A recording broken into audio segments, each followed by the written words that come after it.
एक बार एक गांव में गांव के ही सबसे धनी व्यक्ति ने एक बहुत बड़ा मंदिर बनवाया। मंदिर जब बनकर तैयार हुआ तो बहुत से लोग मंदिर में दर्शन लाभ के लिए पहुंचने लगे। मंदिर की भव्यता को देखकर लोग मंदिर का गुणगान करते नहीं थकते थे। समय के साथ मंदिर की ख्याति जाने माने मंदिरों में होने लगी। दूर दूर से लोग दर्शन का लाभ लेने के लिए मंदिर पहुंचने लगे। लोगों की बढ़ती संख्या को देखकर उस व्यक्ति ने मंदिर में ही लोगों के लिए भोजन व ठहरने की व्यवस्था का प्रबंध किया। लेकिन जल्द ही उन्हें एक ऐसे व्यक्ति की आवश्यकता हुई जो मंदिर में इन सभी व्यवस्थाओं की देखरेख करे और मंदिर की व्यवस्था बनाए रखे। अगले ही दिन उसने मंदिर के बाहर एक व्यवस्थापक के लिए नोटिस लगा दिया।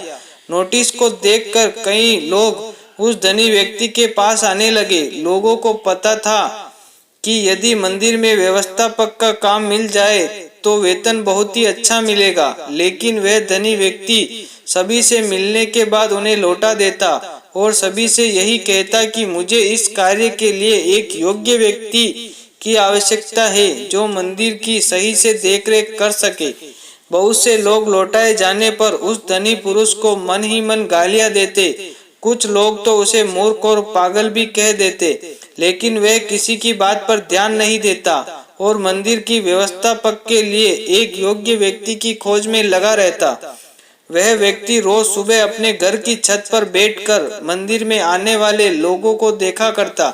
एक दिन एक बहुत ही गरीब व्यक्ति मंदिर में भगवान के दर्शन करने को आया। धनी व्यक्ति अपने घर की छत पर बैठकर उसे देख रहा था। उसने फटे हुए कपड़े, मैले कपड़े पहन रखे थे। देखने से बहुत पढ़ा लिखा नहीं लग रहा था।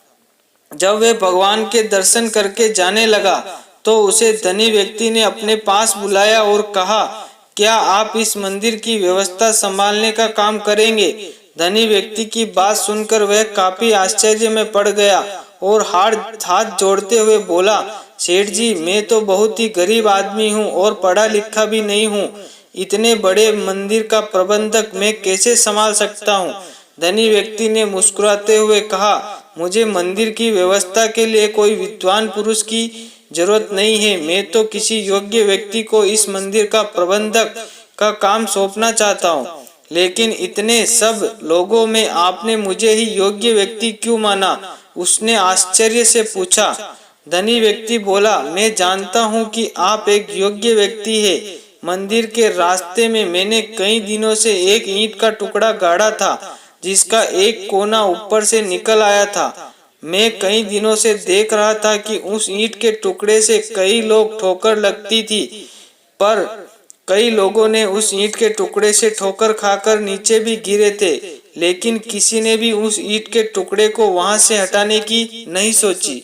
आपको उस ईंट से टुकड़े से ठोकर नहीं लगी, लेकिन फिर भी आपने उसे देखकर वहां से हटाने की सोची।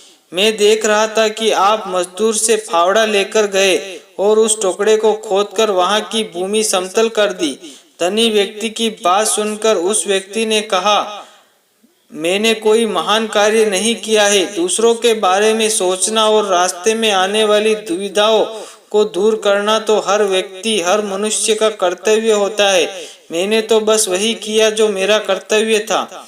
धनी व्यक्ति मुस्कुराते हुए कहा, अपने कर्तव्यों को जानना और उनका पालन करने वाले लोग ही योग्य लोग होते हैं। इतना कहकर धनी व्यक्ति ने मंदिर प्रबंधक की जिम्मेदारी उस व्यक्ति को सौंप दी। कोई हमें देख रहा हो या नहीं, हमें अपना कर्तव्य नहीं भूलना चाहिए। जय श्री राधे कृष्णा। कहानी अच्छी लगी हो दोस्तों तो कमेंट में जरूर बताएं और कहानी को ज्यादा से ज्यादा शेयर करें। जय श्री राम।